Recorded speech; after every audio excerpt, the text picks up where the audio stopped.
tout de suite. Voilà. Vas-y, dis à votre. L'Ailou Nishmat. Yoram Yosef Haïm Ben Tamar. Yosef Ben Dian. Si quelqu'un veut rajouter, très bien. En tout cas, Divrei Torah Elou et Hiou L'Ailou Nishmat. Tam Tzadikim, Bezrat Hashem. Faire fois pour Lionel. Lionel Martouf, Ben Raïda. Raïda, Refoua Shlema, Bechol Besaro Marpé. Oui. Refoua Shlema Myriam Bat Léa. Elsa Bat Myriam.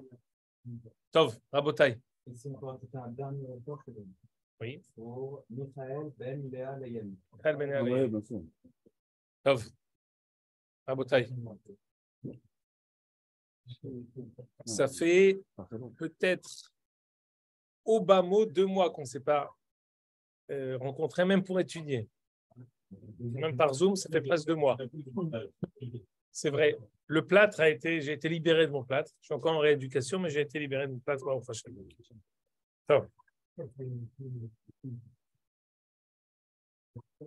Comment dire?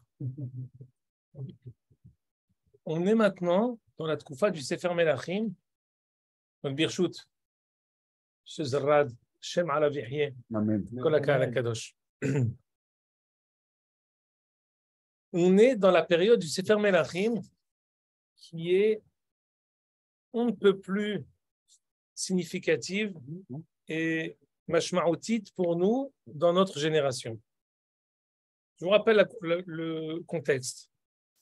Nous sommes après l'avènement de Shlomo HaMelech, la construction du Beth Amikdash, la Ashrat Shechina, Bano Baniti Bet Zevulach, Machon Nishivtecha Olamim. On est arrivé presque au Tikkun du Het Adam Arishon. Nous sommes en pleine lune, Siya Rabbi Shlemuta. On arrive à l'apogée. Même les éléments qui sont amorphes prennent vie. Au Beth Amikdash, la vie et les tmarim, les palmiers dattiers qui sont dessinés donnent des fruits. Nous sommes dans un niveau de spiritualité énorme. On est au summum, on est à l'apogée de l'histoire. À tel point qu'on a attribué à Shlomo une ascendance même peut-être sur Moshe Rabbeinu. Il dit Vayihka mikol adam vedarda vechol bene kedem. Il dit que Shlomo HaMelech avait réussi à avoir une plénitude de Chokhmah, de Malchut, qui n'a jamais été connue jusqu'à aujourd'hui, jusqu'à son temps. Et ce n'est pas en contradiction avec Moshe Rabbeinu, fait que Moshe Rabbeinu était Adon Kol HaNeviim. Parce que Moshe Rabbeinu, c'est indéniable, n'est pas rentré en Eretz Israël. Moshe Rabbeinu, c'est indéniable, n'a pas vu le Beth Amikdash construit. Moshe Rabbeinu, c'est indéniable, n'a pas pu faire Milhamot Israël et que les Umot HaOlam baissent la tête devant lui, comme tout ce qui s'est passé au temps de Shlomo HaMelech. Et chronologiquement, Shlomo HaMelech est arrivé à une Shlemut, Mikoach Moshe Rabbeinu, que Moshe Rabbeinu lui-même n'est pas arrivé. Donc, ça, c'est l'ascendance. Malgré tout, quand on monte, eh ben, il y a aussi une descente. Et de Shlomo HaMelech lui-même, la descente est arrivée.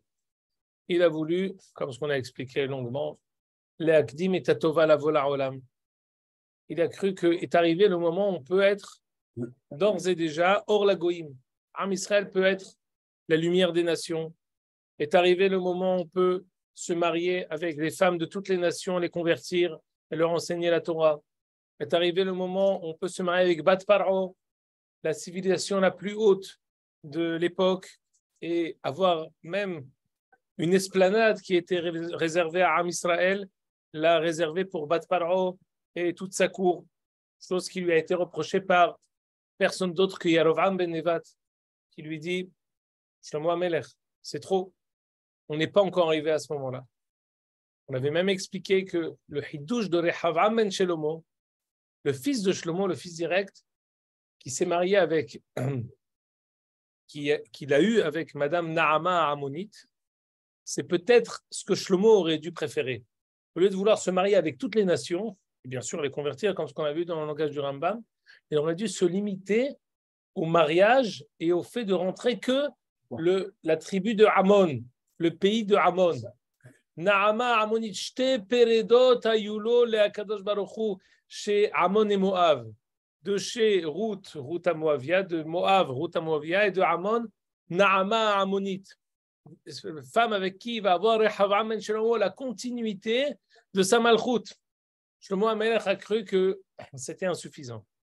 Mais rétroactivement, on avait étudié de dire que peut-être l'ouverture de Shlomo vers les Goïm, avant qu'il s'ouvre totalement vers les Goïm, il aurait dû se limiter à s'ouvrir uniquement vers Amon, après avoir gagné Moab, qui lui-même, descendant de Moab, par Ruth à Moavia, David HaMelech, Shlomo HaMelech, il aurait dû se contenter de prendre encore une autre nation, Amon. Comme ce qu'on a dit ultérieurement, les 10 nations en fait qu'on a quand on parle de la grande Eretz Israël. Oui, monsieur Zahra. La grande faute de chez nous, oui, c'est d'avoir permis à ces femmes de faire l'idolâtrie. Emet, la Gemara va dire que comme Shlomo HaMelech ne va pas les reprendre, que ces femmes elles lui ont rentré la Avodah Zara à la maison. Ça veut dire quoi? Au lieu de les ramener, je vais dans votre sens. Ça veut dire qu'il a, de manière prématurée, fait rentrer les goïms. Parce que si je convertis quelqu'un et continue à faire Avodah Zara, ben, j'ai fait ça trop tôt. J'aurais dû attendre. Je reviens à ce que je disais. On a eu Amon et Moab font partie du grand Eretz Israël. C'est quoi le grand Eretz Israël? C'est pas la terre des 7 peuplades, mais des 10 peuplades. Kéni, Kénizi et Kadmoni. Amon, Moab et Edom. Quand Moshe Rabbeinu veut rentrer en Eretz Israël, il passe par 3 nations. Amon, Moab et Edom. Pardon? C'est l'autre côté du Jourdain. Ce qu'on appelle les nations qui sont, il y a Kenaani, Hittite, l'autre côté, c'est Kéni, Kénizi, Kadmoni. Peu importe à qui on attribue. Traduit ultérieurement par Amon, Moab et Edom. Les nations que Moshe Rabbeinu va traverser quand il va vouloir arriver au bord du Jourdain pour passer en Eretz Israël. Et vaincre. Sihon et Og, etc. C'est en fait Amon, Moab et Edom. Shlomo HaMelech aurait dû travailler de manière graduelle. Après avoir gagné Moab, il gagne Amon, et après peut-être s'ouvrir aux autres nations. Quoi qu'il en soit, il y a eu une glissade, quelle qu'elle soit, qui a coûté à Am Israël une dégringolante. De là-bas, on va arriver à le schisme dans la Malchoute qui va se séparer, le Malchoute Israël à Malchoute Yehuda. Et Yerovam ben Nevat va vouloir, il va être nommé par le Navi Ahia Shiloni. La Malchoute, elle a été partagée pas par un putsch, en punition à Shlomo pour ce qu'il a fait. On a étudié en long, en large et en travers que, pardon, qui a annoncé le schisme à Ahia Shiloni à Shlomo HaMelech. Finalement, la Malchoute va être partagée entre Yarovam et Rehavam, même si les noms ressemblent, ils n'ont rien à voir. L'un, il est de Malchoute Israël, de la tribu de Ephraïm, l'autre, de la tribu de Yehuda, et c'est le fils de Shlomo HaMelech. Et c'est comme ça qu'on va pérenniser en fait la chute. Dans les shiurim précédents, on a étudié que pas seulement la Malchoute est tombée, mais la Nevoua est tombée. Ça s'est matérialisé dans le fait qu'il y a eu des Nevi'é Sheker qui ont apparu. Des faux prophètes. On a eu tout un épisode avec des faux prophètes qui ont apparu. Ça veut dire quoi? C'est-à-dire que quand la Malchoute tombe, quand le Beth Amikdash tombe, la Nevoua aussi elle tombe. Et on va avoir des rois qui sont peu fréquentables. Tous les rois qui sont de Malchoute Israël ne sont pas de bon augure. Ils vont faire Avodah Zara, ils vont faire des autels particuliers à UTEL, et ils vont faire des offrandes alors que le Beth Amikdash existe. Et quand on a centralisé le culte, il est interdit de faire différentes succursales du culte. Or, eux, ils ont fait des Bamot Yahid, chose qui est totalement interdite, qui est Hiyuv Karet, et c'est ça ce qu'ils vont faire de manière permanente. Également, nous avons dit que dans Malchoute Israël, mis à part le fait qu'ils vont faire des Bamot, ils vont faire Avodah Zara Gemura en faisant 2 Eglé Zahav. Ils vont faire 2 Agalim. Yerovam va faire des répliques du Egel Zahav, il va faire pour décentraliser. Il a voulu dire de même qu'il y a la capitale de Malchoute Yehuda qui est Jérusalem, il y a la capitale de Malchoute Israël qui est Shomron. Shomron Titen Kola. C'est la capitale de la Avodah Zara. Tout ça, c'est un résumé succinct de tout ce qu'on a étudié jusqu'à présent dans Melachim. C'est pas très sympathique, mais nous, on a une étude à la Seder. Comme notre étude à la Seder, c'est pas nous qui choisissons les sujets, mais c'est le livre qui nous dicte les sujets que nous devons étudier. Arshav, j'ai sauté un peu, mais c'est pas grave. On est là où on est. C'est-à-dire que dans la chronologie de ce qu'on étudie, on va aujourd'hui faire le préambule d'un épisode archi connu. 2 personnages archi connus dans la Bible. Eliyahu Nabi, c'est un must. Eliyahu Nabi, Eliyahu Tishbi, Eliyahu Giladi. Eliyahu, aimé par tous. Tout le monde a un faible pour une Brit Mila parce qu'on a un rendez-vous avec Eliyahu Nabi. L'une des seules personnes qui est montée au ciel vivant. On dit qu'il réapparaît dans chaque Brit Mila. Il faut juste le voir. Chacun de nous est soupçonné d'être Eliyahu Navi quand il y a une Brit Mila. Où il est? Je ne l'ai pas vu. Celui qui le voit bien, il l'aperçoit. Eliyahu Navi vient dans chaque Brit Mila. Ça, c'est Mitzad Echad. Mitzad Sheni, Mitzarenu Arav, on a Ahav. Ahav Melech Israël. Il n'est pas connu pour sa piété. C'est bien? Pourquoi je dis ça comme ça? Parce qu'on connaît tous la Gemara avec Ravaché et Ménaché. Qui Ravaché dans Masechet Sanhedrin, il dit aujourd'hui on va étudier sur notre ami Ménaché. Or Ménaché aussi n'était pas connu pour sa piété. Il lui est arrivé en rêve pour lui dire dis-moi, tu me parles, je suis ton copain.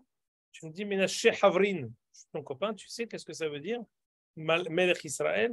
Tu sais ce que ça veut dire la Avodah Zara au temps de mon temps. Tu sais, toi, tu parles. Alors, une fois qu'un Knesset Agdola, on crevait les yeux du Yetzer Hara de Avodah Zara. Mais de notre temps, c'était quelque chose qui était intense et qu'il faut comprendre. Quand on arrivera à Ménaché, on essaiera d'expliquer quel était le Yetzer Hara de Avodah Zara. C'est pas comme ce qu'on peut s'imaginer une vache en Inde. On croit que c'est le Melech. C'est pas ça. C'est pas quelque chose de primitif. Non. La Masechet Avodah Zara de Avraham Avinu avait 400 prakim. Au moins qu'Avodah Zara, c'est une Avodat Hashem qui est fausse. C'est une Avodat Hashem. Il faut comprendre quels sont les problèmes de Avodah Zara. En tout cas, il ne faut pas croire que ceux qui ont fait Avodah Zara étaient Haz Veshalom primitifs, loin de là. On a une saga aujourd'hui sur la Avodah Zara de l'époque.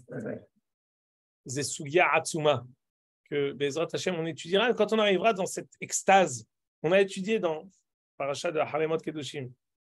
Ma'avir beno vito ba'esh kosem kesamim me'onem unahesh umchashev. Ma'avir et beno la molech.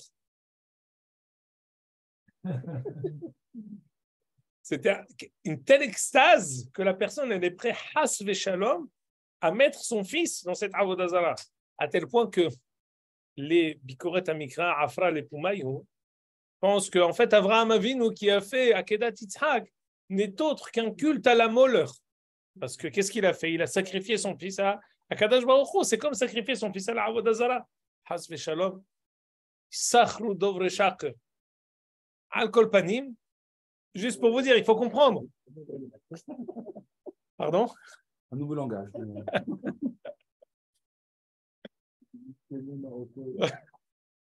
Al kol panim. Je vous ai présenté les deux, si on peut s'exprimer ainsi, antagonistes. Ahav et Eliyahu Navi. Pourquoi je vous dis que ce qu'on étudie aujourd'hui, c'est d'actualité? Eliyahu Navi, contre toute attente, où c'est qu'il a planté sa tente? Yaakov taka et aholo. Où c'est que Eliyahu Navi taka et aholo? Il aurait pu habiter dans Malchut Yehuda, à Bnei Berak, ou à Yerushalayim, parmi les religieux, parmi les rois qui sont pieux, Asa Melech Yehuda, chez Asa Yashar Be'ene Hashem, il aurait pu habiter en face du Beth Amikdash. J'ai une vue extraordinaire sur le côté la Ma'aravi. Al-Kol Panim, c'est quand même plus sympathique que d'habiter dans Dizengoff à Tel Aviv. Vous comprenez bien, où tu sors Shabbat et avec ton talet, et au lieu de rencontrer tes amis qui sont également avec le talet peut-être sur la tête, tu rencontres d'autres personnes qui sont dans d'autres dispositions. C'est plus facile d'habiter à Yerushalayim et à Kodesh avec des religieux et tout va bien. Eliyahu Hanavi, contre toute attente, a décidé d'habiter en plein Tel Aviv, Malchut Israël. Malchut Israël, où là-bas il y a Avodah Zarah, là-bas il y a toutes les Averot, toutes les choses qui ne sont pas forcément sympathiques. Qu'est-ce que ça nous dit à nous? Qu'Eliyahu Hanavi, ça c'est bon, en aucun cas n'a désespéré de Am Israël. En aucun cas, même s'il est mal-achabéri, quand on dit Kano kineti Hashem, Eliyahu Hanavi, il était Kannaï, c'était Pinhas. Il embroche les personnes qui font des averot. Pinhas, quand il a vu quelqu'un qui a blasphémé envers Moshe Rabbeinu et qui fait une avera befaresia, il prend un glaive, et il a terminé l'affaire. Pinhas ou Eliyahu, c'est le même zan. Ils sont les deux, ils sont faits du même matériau. Donc, Eliyahu, quand il va là-bas, c'est pas parce qu'il veut se frotter contre qui que ce soit. C'est parce qu'il veut tikkun am Israël. Et quelqu'un qui veut le tikkun, c'est parce qu'il croit en tikkun. Lo alechem. Pourquoi tu entends lo alechem et lo alafer? Tu entends des parents qui disent j'ai désespéré de tel enfant. Parfois, c'est mieux les remarques, les hikouchim, parce que ça veut dire que tu as encore espoir que tout aille bien. Mais quand quelqu'un dit Zéou, Nifseka Homad Barzel Beno Leveni, c'est fini, moi j'y crois plus. C'est la pire des choses. S'il avait planté sa tente au Malchut Yehuda, ça va. J'ai coupé un bras à Am Israël, Malchut Israël, c'est pas pour moi. Que Malchut Yehuda, ça c'est la suite, c'est le vrai Am Israël. Non! Eliyahu Hanavi va habiter en plein Malchut Israël, là où il y a tous les pas religieux, toutes les personnes qui sont contre la Torah, toutes les personnes qui font des choses exprès contre la Torah. Et c'est là-bas que Eliyahu va. C'est une akdama hashuva meod. Et j'ai essayé de vous expliquer et d'inclure dans mes paroles que ce n'est pas pour se frictionner avec eux, mais c'est parce qu'ils croient en le tikkun qui existe. Et qu'en aucun cas, on a fait yéhouch sur nos personnes qui sont en Malchut Israël. C'est d'accord. La vérité, je ne sais même pas si on va arriver aux feuilles que j'ai photocopiées. On dit que Omri dit Ahav ben Omri.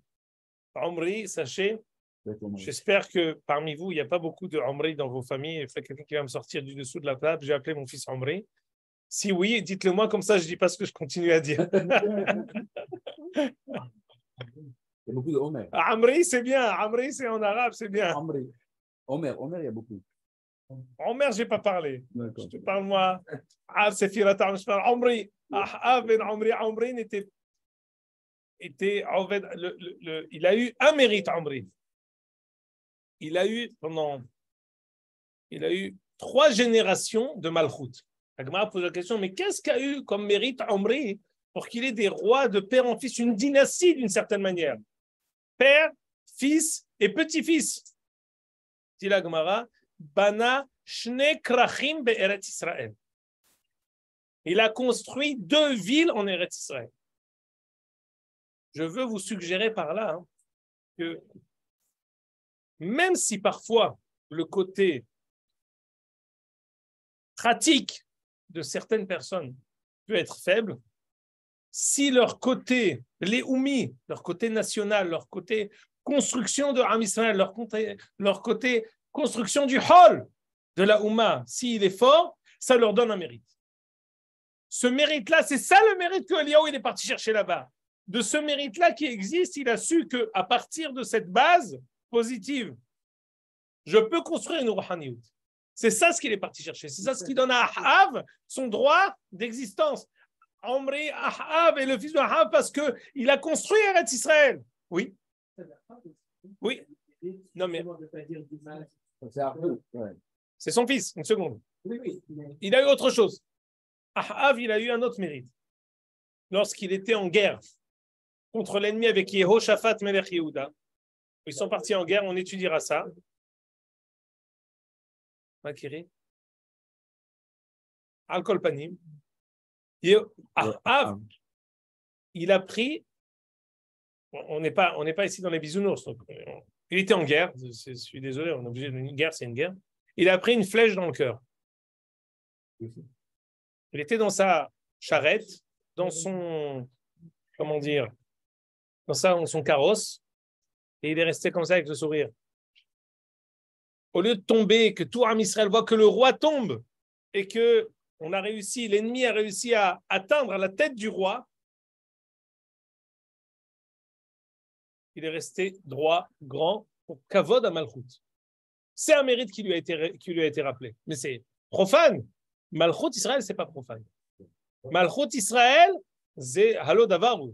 On avait expliqué à l'époque la raison pour laquelle Shaoul HaMelech avait pensé se faire tuer par son Nahar plutôt qu'il soit atteint par les Pélishtim, c'est Kavod Malchut. Qu'on amène la tête du roi chez nos ennemis, c'est la pire des insultes qu'on peut faire pour toute la Oumma, au niveau du moral, au niveau de la Oumma, au niveau de la nation entièrement. Ahav avait cette étincelle. Ahav avait en lui ce Kavod Malchut, Kavod Aoumma, Bniyat Aoumma. En même temps aussi, on ne fait pas référence aussi à la Achdout qu'il y avait dans le peuple au temps de Ahav. Ce qu'a ramené ce qu'a dit Hacher, justement. La Ahdout, ce n'est pas autant de. L'onimtsa ba'en de la Taurine. Od na'asok beze. Karega, je veux m'appuyer plutôt sur cette facette-là, qu'il y a un erech au binyan ahol. עוד נעסוק, אם יש לו חלק לעולם הבא, אין לו חלק לעולם הבא, est-ce que מנשה יש להם חלק לעולם הבא, עוד נעסוק בעזרת השם בלי נדר. כרגע, זה לא כדאי לנו de dire que Ahav יש לו חלק לעולם הבא, parce que on va voir qu'il ne va pas être brillant dans ses actes. Donc on va d'abord voir. Isabelle, bat et Baal. Elle n'était pas. Bon ilmad. Azma, ikdamnu. Ikdamnu l'historique et la chronologie du livre. Maod Amarnu, on a fait référence à la descente fulgurante depuis Shlomo jusqu'à aujourd'hui. Dans l'optique et le prisme de cette descente fulgurante apparaît, pas avec grande fierté, un roi qui s'appelle Ahav ben Omri. Ahav est un roi qui va briller pour sa Avodah Zara, qui va briller par le fait qu'il va aller contre Akadosh Baruch Hu, qu'il va persécuter Eliyahu Hanavi, qu'il va persécuter les Nevi'im. Il va être entièrement contre la Torah, mais Aleph Attav. Pardon? Navot. C'est une autre histoire. Navot à Israéli. Je vais vous dire quelque chose d'ailleurs. Je suis obligé de raconter cette histoire-là, mais je ne sais pas. Navot à Israéli, sa parcelle de terre a été convoitée par Ahav. Et donc, ils ont fait le fameux Aratzahta vegam yarashta. C'est-à-dire qu'on a voulu le mettre à mort et prendre sa parcelle de terre, tuer Navot et lui confisquer sa parcelle de terre. J'aimerais vous dire, qui était ce Navot? Je vais vous dire un hidouche que, à mon avis, vous n'avez jamais entendu. Qui était Navot? Comment on est arrivé? Comment cet illustre inconnu est arrivé dans les Kotarot? Qu'est-ce qu'il avait de particulier, sa terre? Qu'est-ce qu'il avait? De ça, on a une aftaha dans le Navi, dans la Torah. Quelqu'un qui monte pour les 3 fêtes, on ne convoitera pas sa parcelle de terre. On dit que l'un des mérites qu'il avait, Navot, il avait une très belle voix. Et il allait au Beth Amikdash pour chanter. Son nom est amené dans Ilchot Tfila, le Beth Yosef ramène, Navot, qu'il faut choisir un Shaliach Tzibour qui a une belle voix. Parmi eux, Navot à Israéli avait une très belle voix et c'est pour ça qu'il est sorti du lot, il était une personne qui a été remarquable. C'est ça. Là, c'est mon deuxième nom, Navo. תבדקו אותי. זה יפה מאוד. עוד נעסוק בזה, parce que אני מקדים את המאוחר. רבותיי. Après toutes ces, on va dire, tous les préambules qu'on a pu faire, on va arriver maintenant à la paracha d'aujourd'hui. Alors, voyez, vous êtes dans la page, je vous demande de prendre la page où il y a Melachim. Je sais pas, ça a été mis dans un ordre. J'ai pas, pardonnez-moi, j'ai pas numéroté. L'honora. Timhalouli. Timhal Vetislah. Là où il y a Melachim, Aleph Yudzaïn. Si je peux faire l'arbre généalogique entre justement Yerovam et Achab, c'est Yerovam, Omri, Achab? Non, pas du tout. C'est pas des descendants. Alors, Ben Nevat, ça s'est arrêté, il y a eu son fils qui est mort, c'est fini. Il y a eu un fils qui était, après c'est fini. Là, il y a eu encore un nouveau roi, une nouvelle dynastie qui s'est faite à partir de Omri. Omri, Ahab et son fils. Il a réussi à gagner la Malchoute parce qu'il a fait une guerre qu'il a gagnée. Mais c'est pour ça que beaucoup de gens qui sont... Cette période-là, c'est la même période. C'est, on va dire, Asa, qui était roi 40 ans. Il a pu avoir en même temps des rois du temps de Yerovam et après arriver avec Ahab et Omri. Pardon? Ahab et Yehuda, ouais, 40 ans. Afal Pichen, même si on aime tous, enfin on est plus du côté de Bibi, Hamavdil ben Kodesh Lehol. Asa Melech Yehuda, Asa Yashar Be'aini Hashem, Tzaddik, Pasuk Me'id Ala. On espère tous qu'on ait un mérite d'avoir un Rosh Mimshala, Tzaddik. Je me suis avec une kippa, mais pas une fausse, comme ce qu'il y en a qui ont mis un vrai qui est vrai. Non, je suis spectateur, moi.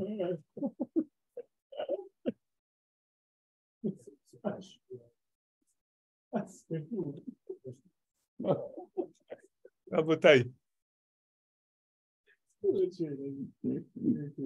Donc, Av, on est arrivé très vite à Av, Melech Israël. Et je répète encore une fois, le RR de Malchut Israël, pour nous, c'est important. Je vous ai dit 3 Hidushim pour Malchut Israël. Ils sont peut-être profanes, mais ils construisent Eretz Israël. Ils sont peut-être profanes, mais ils respectent Malchut Israël. Et Eliyahu Hanavi va chez eux parce qu'il sait qu'il peut les réparer, il sait qu'il peut les élever. Ça, c'est l'introduction à tout ça. Maintenant, on va lire quelques psukim. Je suis ici dans Pasuk Perek Yud, Menachim Aleph, Perek Yud Zayin, Pasuk Kafhet. וישכב עמרי עם אבותיו ויקבר בשומרון וימלוך אחאב בנו תחתיו. Vous l'avez, celui qui n'a pas que son camarade l'aide. Et si on n'a pas la bonne page, ça ne suffit pas de dire un 4e ligne. Vous avez tous la bonne page? Jacob, aide-les là-bas. C'est bon. ואחאב, maintenant je lis. ואחאב בן עמרי מלך על ישראל בשנת 38 שנה לאסא מלך יהודה. אחאב est devenu roi la 38e année de Asa. Il était roi souverain 22 ans. Il a dépassé tous ses prédécesseurs dans le mal. Pour lui, les avéros de Yerovam ben Nevat, c'était facile, petit. C'était petit joueur pour lui, Yerovam ben Nevat.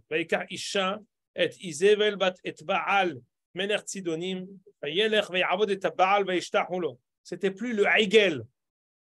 On a dit que Yerovam, il avait des convictions de faire Avodat Hashem par ce Aigel. Ce n'était pas une Avodah Zara. On a expliqué qu'il avait même fait des drachot dans les psukim. Il a voulu faire une fête de Sukkot le mois de Heshvan. Il avait des kavanot alionot. Ici, c'est la glissade. C'est le Baal. C'est plus déjà. Baal, c'est Avodah Zara Gemura. C'est pas Avodah Zara Médine Israël. C'est Avodah Zara Médine Japan. C'est Hamour Meod. Même les Bamot qu'il a fait Yerovam, c'était aussi Avodat Hashem, Badaï. Je continue, j'entends pas tout le monde, mais j'imagine que je continue. Vayakem Isbeach la Baal beta Baal Sherbana Beshomron. Vayas Ahab beta Ashera. Je m'entends plus. Quelqu'un a quelque chose à dire? Vayas Ahab beta Ashera. Yosef Ahab la Asot. Leachais et Hashem Elo Israël mil kol malchei Israël Hashem Elo Lefana.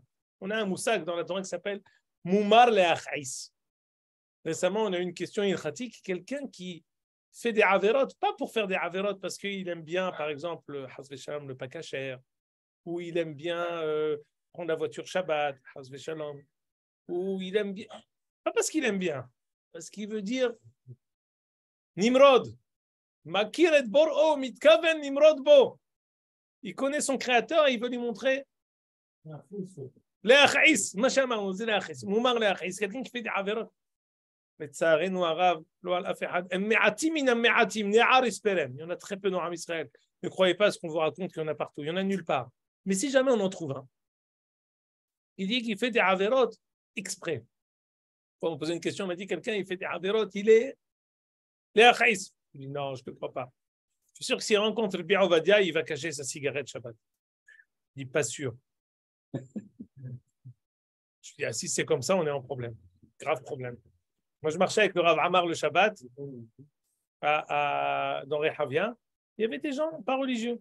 Je peux vous assurer, quand le Bishnomo y passait, tout le monde va sur le côté. C'est quelqu'un qui n'est pas en bonne condition, il va sur le côté. Même s'il est mal habillé, en Bermuda et en tongs, il a honte.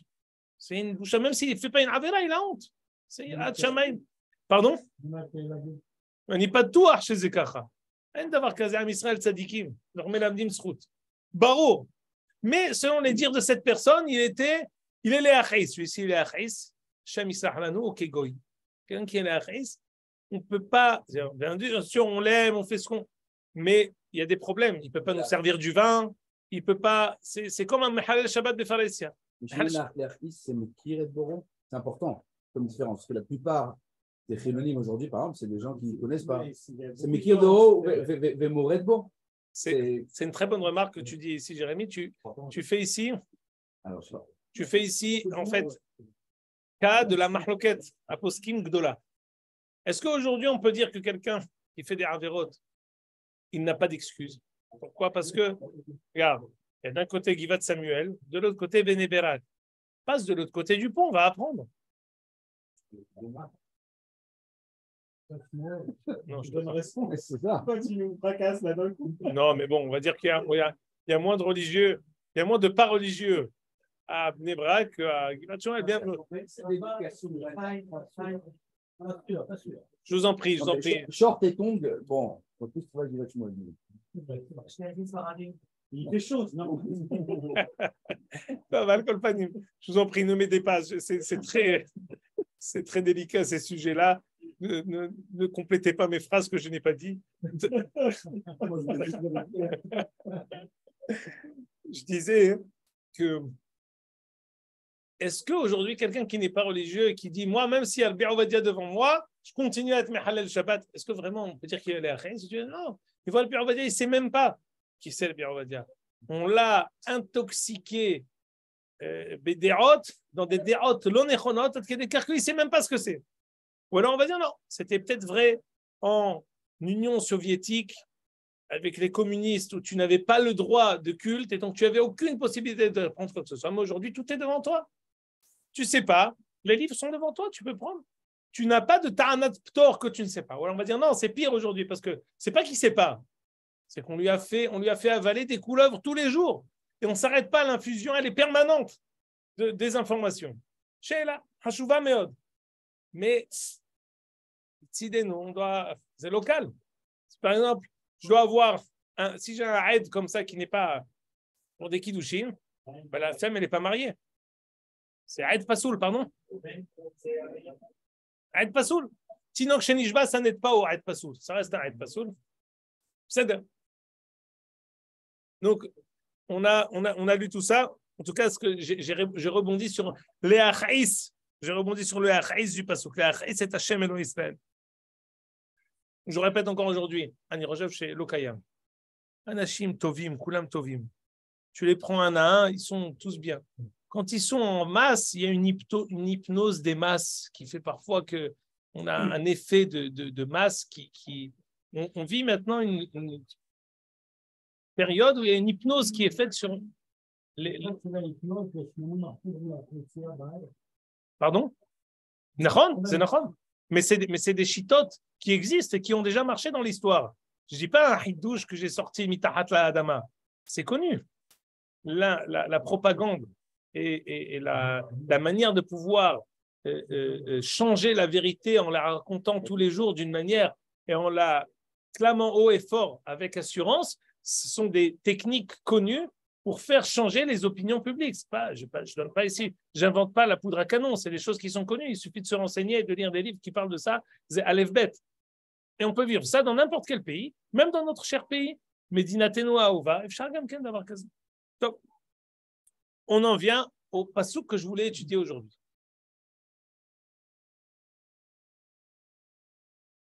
Beyamav. Et là, c'est la akdama de toute. Tu veux dire quelque chose, monsieur Matok des vaches? Beyamav. Bana Hiel bet Haeli et Yericho. Ba'aviram bechoro Yissedah. Uvisruv Tseiro Hitsiv de la Tea. Idvar Hashem Asher Diber Beyad Yoshua bin Nun. Juste après, Vayomer Eliyahu Tishbi. Première fois que Eliyahu Hanavi va apparaître dans cette Melachim, Perek Yud Zayin. C'est maintenant. C'est à la suite de cette, je ne veux pas dire fait divers, mais ça vient, comme un cheveu sur la soupe. Mazé Kachou. Il y a un illustre inconnu qui s'appelle Hiel Bet Haeli, Hiel de Bethel, qui va avoir l'outrecuidance de vouloir construire la ville de Jéricho. C'est que la ville de Jéricho, ici à Givat Shmuel, on a étudié ça ensemble. Il y a une Kelala qui a été faite sur la ville de Jéricho. Celui qui l'a construit, pas seulement ne sera pas reconstruite, elle peut être reconstruite, mais celui qui l'a reconstruit, Lo Alechem, quand il mettra les fondations, il perdra son fils aîné, Lo Alechem, et quand il terminera et qu'il mettra le portail de la fin, il perdra son dernier fils. Et en chemin, tout le monde y va. Ce n'est pas seulement le premier et le dernier, l'aîné et le cadet. C'est tout le monde aussi. Et il y a ici, Beyamav, du temps de Ahav, on a voulu reconstruire Jéricho. Et effectivement, celui qui l'a construite, il a perdu son aîné, il a perdu ses enfants, il a perdu son dernier, comme ce que Akadosh Baruch Hu avait dit à Yoshua. Et après, va Yomer Eliyahu à Tishbi. Qu'est-ce que c'est que cet épisode-là? Qu'est-ce que ça veut dire? Pourquoi c'est une introduction à l'épisode, à l'apparition de Eliyahu Hanavi avec Ahav? Pourquoi c'est tellement important? Qu'est-ce que ça veut dire Yerichon? On aurait pu dire il a construit Beth She'an, il a construit Shechem. Pourquoi ce Hiel Betaeli qu'on connaît ni d'Ève ni d'Adam, il a fait cette chose-là? Comment, alors qu'il a perdu son premier fils, il a continué à construire? Il n'est pas fou? Tu vois, tu commences le massacre, tu arrêtes, au début tu n'étais pas sûr. Finalement, le massacre s'est abattu sur toi, donc tu t'arrêtes. Non, jusqu'à la fin, il a fait. Chez Elot Atzumot. Je pense qu'on ne pourra pas donner des réponses à tout ça aujourd'hui, mais on va quand même faire la Gemara dans Sanhedrin Kuf Yud Gimel, qui va vous donner d'abord le contexte. Regardez la page dans Sanhedrin, Litrot, Azakoumou. La page dans Sanhedrin, elle dit comme ça.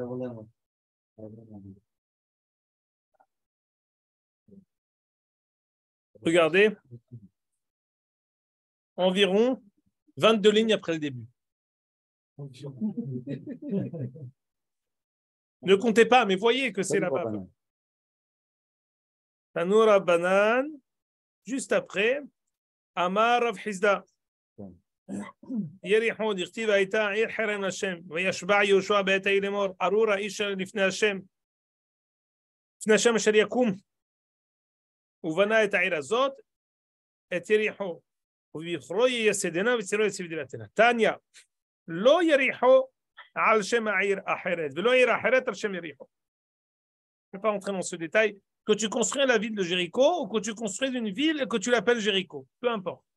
Dirtiv Bana Hiel Betaeli et Yericho be'avira mecholo Yiseda biskuf tzeiro itziv dilatea. Tanya, écoutez bien. Be'avira mechoro Rasha lo ayelo lilmod biskuf tzeiro ayelo lilmod. Avira biskuf ma yavud. Chika amar be'avira ayelo lilmod leoto Rasha biskuf tzeiro. Voyez ici dans 4 lignes après. Ahav Shushbine Hava. Vous l'avez? Ahav, en fait, c'était le copain de Hiel. Ils étaient copains. Ahav Shushbine Hava. Ata Ihu ve'Eliyahu le Mishal Bishlama Betamia. On dit que Hiel, il a perdu tous ses enfants. Il était pendant les Shiva. Ahav, il est venu le voir et lui parler. Alors, c'est pas très facile. Eliyahu Hanavi est arrivé là-bas pour faire Nihum Avelim. Il allait se frotter avec eux. C'est pas, il dit non, moi je fais Nihum Avelim, mais pas à lui.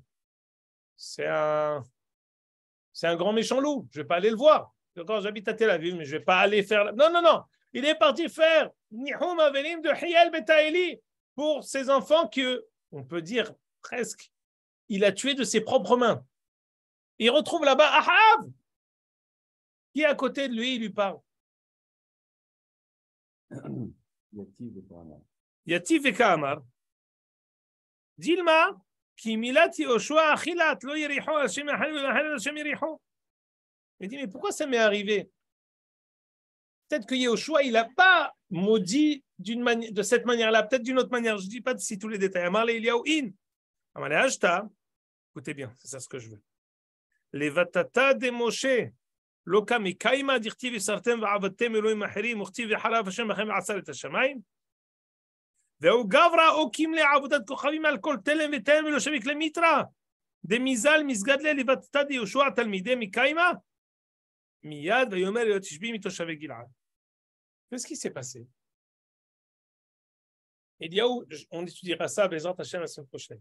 Eliyahu, il vient faire Nihum Avelim. Tu sais ce qui t'est arrivé? Regarde. Yesh Elokim. Kadosh Baruch Hu, c'est lui qui dirige le monde. Qu'est-ce qu'il lui répond là-bas? Il était là-bas à côté. Il lui dit, mais attends, tu veux me dire que ses enfants sont morts à cause de la klala d'Yoshua? Regarde-moi, il n'y a pas une parcelle de terre en Eretz Israël où je n'ai pas fait Avodah Zara. On lit tous les jours dans Keriyat Shema 2 fois par jour. Même si vous faites Avodah Zara, il n'y aura pas de pluie, il va y avoir la Batsoret. Ça va être famine. Tu veux me dire que la klala du Talmid de Yoshua, elle est accomplie et la klala de Moshe Rabbeinu, elle n'est pas accomplie? Qu'est-ce qu'il vous dira? Ah, mais non, tout est micré. C'est du pipeau, tout ça. C'est pas à cause de la klala qu'ils sont morts. Miyad. Yomer Eliyahu Tishbi. Il dit, Hay Hashem, si il va pleuvoir encore une goutte pendant longtemps. La raison pour laquelle il y a une famine terrible au temps d'Eliyahu, c'est pas un neige de la Kadosh Baruch Hu. C'est Eliyahu qui a décrété cette famine. Suite à ce Nihum Avelim chez Hiel Betaeli qui a construit. Donc là, je vous ai juste, comment dire, placé et situé chronologiquement les événements. Maintenant, qu'est-ce que ça veut dire Yericho? Qu'est-ce que ça veut dire qu'Eliyahu va faire Nihum Avelim? Qu'est-ce que ça veut dire que Ahav, il lui dit, il n'a pas fait celle de Yehoshua, il va faire celle de Moshe? Toutes ces choses-là, on le fera la prochaine fois, mais... Non, alors là, je vous ai dit quelque chose de très simple. Vous êtes ici un nouvel arrivant. Il n'y a jamais de 5 minutes. Quand on arrête, on arrête. Mon père m'a toujours dit, je préfère qu'on te dise, on veut encore, plutôt qu'on te dise, arrête, c'est trop. Donc, parce que ce n'est pas quelque chose de bien ici. Donc, on termine Bedavar Tov. On voit que Eliyahu Hanavi ma'amin be'am Israël. Et au nom de cet émouna, be'am Israël, il fait kin'at Hashem ta'asezot. La raison pour laquelle il les punit, c'est pas parce qu'il veut les punir, c'est parce qu'il les aime, parce qu'il croit qu'il peut les arranger. C'est ça le yahas qu'on doit avoir avec nos frères. Ad kan. לזכות את ישראל לפיכך, ירבה להם תורה ומצוות שנאמר, צדקו, גיל תורה ויעדי על ישראל.